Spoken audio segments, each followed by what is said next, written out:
પ્રેમ કર્યો શાળાએ સજા મળી જીજાજીને। જી હા, 8 એપ્રિલ 2025ના રોજ પ્રમોદ સાંજે 6 વાગ્યા બાદ ગુમ થયા બાદ ઓલપાડના કારેલી ગામની સીમના કેનાલના પાણીમાંથી પ્રમોદની લાશ મળી હતી।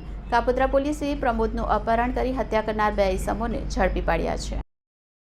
સુરતના કાપોદ્રા વિસ્તારમાં રહેતા શાકભાજીના વેપારીને ઓલપાડ ખાતેથી પાણીની કેનાલમાંથી શંકાસ્પદ હાલતમાં લાશ મળી આવતા પરિવારે હત્યાની આશંકા વ્યક્ત કરી હતી, જે સાચી પડી છે।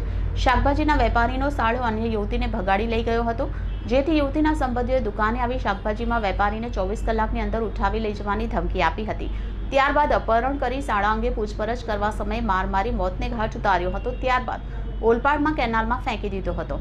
કાપોદ્રા પોલીસે 2ની ધરપકડ કરી વધુ કાર્યવાહી હાથ ધરી છે। સુરતના કાપોદ્રા પોલીસ સ્ટેશન હદ વિસ્તારમાં ખોડિયારનગરમાં રહેતા પ્રમોદ ચૌધરીની ઓલપાડ ખાતેથી પાણીની કેનાલમાંથી શંકાસ્પદ હાલતમાં લાશ મળી આવી હતી, જેની જાણ પરિવારજનોને કાપોદ્રા પોલીસ દ્વારા કરવામાં આવી છે।